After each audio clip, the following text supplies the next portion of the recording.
To think that this video is 3 years old is actually pretty fascinating here. And it only had 104 views, but that is because I didn't know anything about thumbnails and pretty much hashtags entirely. But when I actually did Can Grimlock Beat Thanos, I was actually just doing IDW Grimlock and throwing in a bit of G1 as well here. So today, yeah, we're actually going to use use a different version of Grimlock here. Now again, I know, no IDW. Oh, so horrible. He's extending the content of Transformers to the Japanese G1 verse. Yeah, we're using the Volcanicus Grimlock by himself today. And well, in all honesty, you guys might be surprised how powerful this version is here. But first things first, we have to talk about the mad simp himself, Thanos. Yes, I'm calling him that. Because again, I have very little respect for this villain as it is here. Now, let's actually talk about the context of something here real quick. Yes, Thanos is an universal entity. No, he cannot die. And no, death would not have been able to kill him. You see, this is actually pretty funny. Because people were like, oh, well, he took an attack from death and she was trying to kill him. Yeah, but if you guys have read the older comics, mind you, this is not something that's very impressive in Thanos' field here. Because again, death banished him from ever dying and from ever seeing her. Because again, he denied her Silver Surfer's soul. So Thanos is effectively immortal and unkillable. Even when all the things in the universe die, he's one of the few people that will still remain. And so let's actually talk about it. Yes, Thanos has always been an universal entity. Being able to defeat the Avengers, X-Men, Guardians of the Galaxy, and the Eternals, as of recently, multiple times. He's taken multiple shots from characters like Thor, Hulk, Hyperion, and Black Bolt. Mind you, the only thing they can really do is either give him a nosebleed or just crack his armor. They can't take this boy down. And the crazy thing is here, right? This man was fighting Skyfathers like Bor and Odin. It was actually holding his own. This man gave an older Odin such a good fight that Odin was like, hey man, you a real one. I ain't never had nobody fight me that hard before, but I'm gonna need you to yield real quick. So let's run down that list, right? The Eternals. Most of these characters in the Eternals are actually equal to Thor, like Icarus, excuse me, I almost said Gilgamesh. Gilgamesh and Icarus are both equal to Thor. They fought him on multiple occasions and even stated that there isn't much of a strength difference between, well, you know, them. This is not current Thor, this is back then Thor. Thor should be stronger than when he was a kid, being able to shake all of Yggdrasil. Yggdrasil being a construct that contains the power of the 8th cosmos. The 8th cosmos is a realm beyond the standards of the Marvel multiverse. The same multiverse as infinite universes and infinite dimensions and infinite dimensional layers. Okay, I think that's pretty simple here. And actually operate on a quantum level as well. So, yeah, he's also been able to defeat the Hulk. Hulk is superior to Thor in terms of physical strength. And in all honesty, Hulk honestly has his own feats, like being able to destroy Nightcrawler's realm, which is a neighboring realm to the likes of either Shuma Gorath or Dormammu, meaning it's a very high dimension here, and Hulk was able to destroy it here. Thanos has also been able to, again, fight against Skyfathers like Odin and even kill Zorus, who's equal to Zeus. Zeus is also equal to Odin, or at least at that time period he was here. So, with that being said, since they both scale back to Odin here, Odin has been able to shake the Marvel multiverse by just simply a byproduct of his fight with another Skyfather known as Zeth here. So, again, Thanos should easily be universal. Thanos possesses force field creation, where he's able to create things out of pure force. Telepathy, teleportation. Now, while he can teleport naturally, he actually doesn't do it because he prefers technological teleportation. And he deserves to, he just likes to put in effort in certain things, right?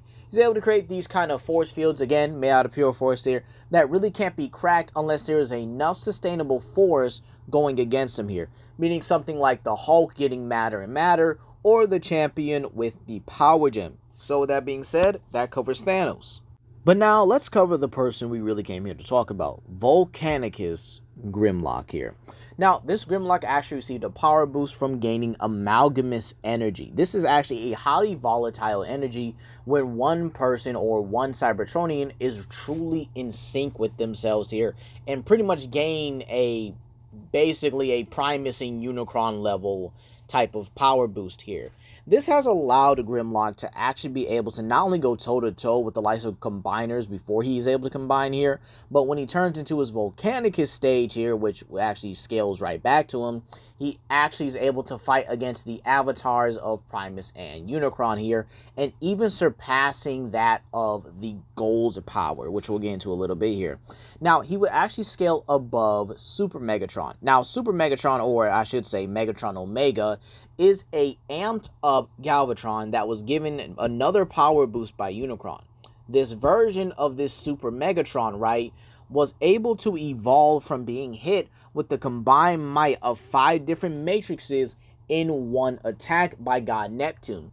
These matrices possessed basically the same abilities as the standard matrix, but again, added on abilities like time manipulation, death manipulation, cosmic energy, transmutation, and I think the other one just had like atom manipulation, or it could like cut through atoms and stuff like that. So yeah, Megatron in his super stage was hit with that and was able to combat this guy, okay?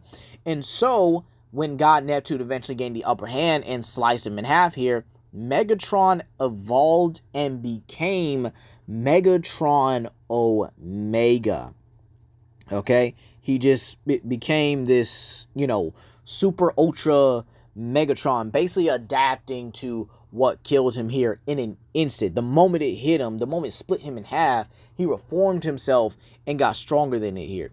This is important because Grimlock was actually able to deflect a blast from Megatron Omega casually, while other combiners that had amalgamous energy or a small portion of amalgamous energy like Abominus couldn't do a single thing to him.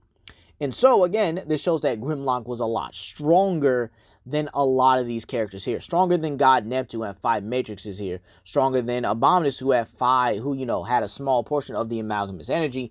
And then he went toe-to-toe with a evil avatar of Primus that actually was able to kill the good golden version of himself, I'm about to say here.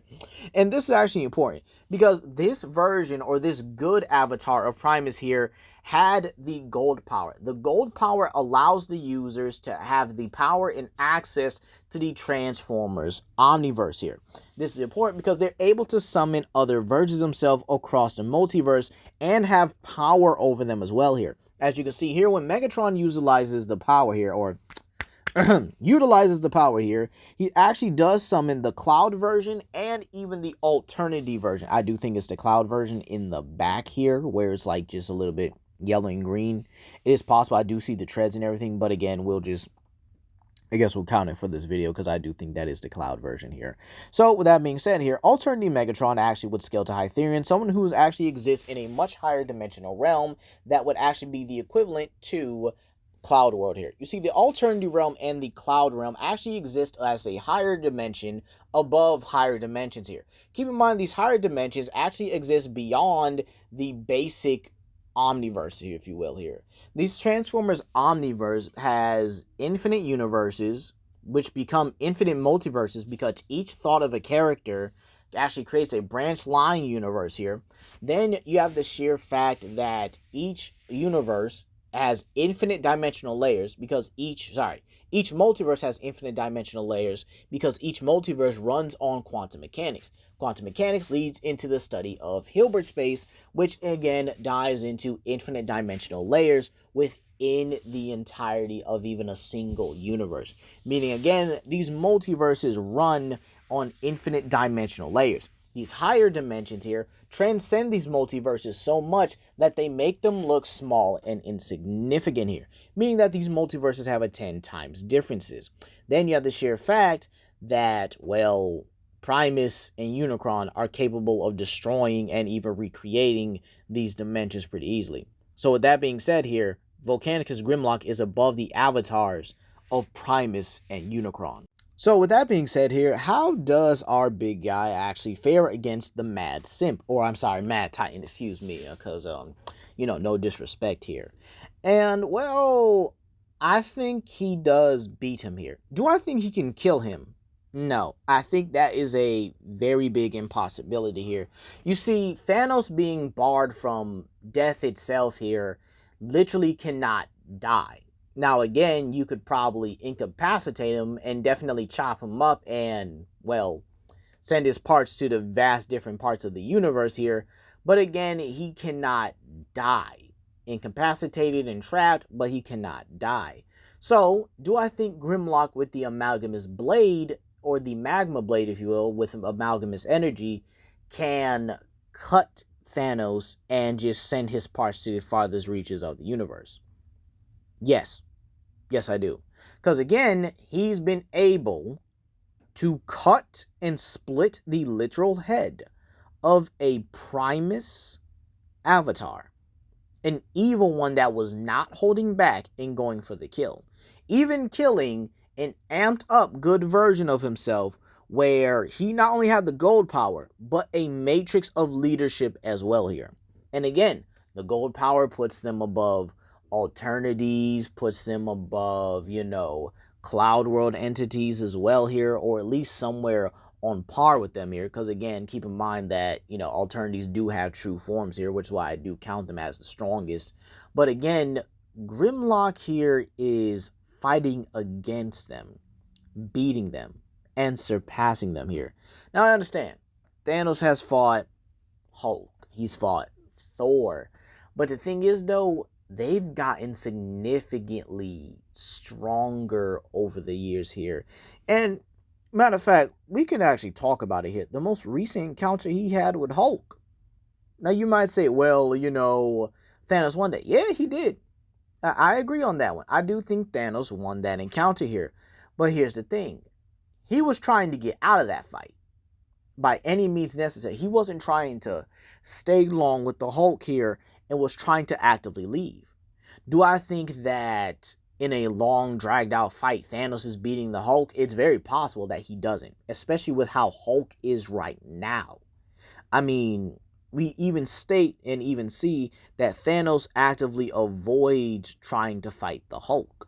And well, I actually do like this comic here because again, it does actually show those reasons here.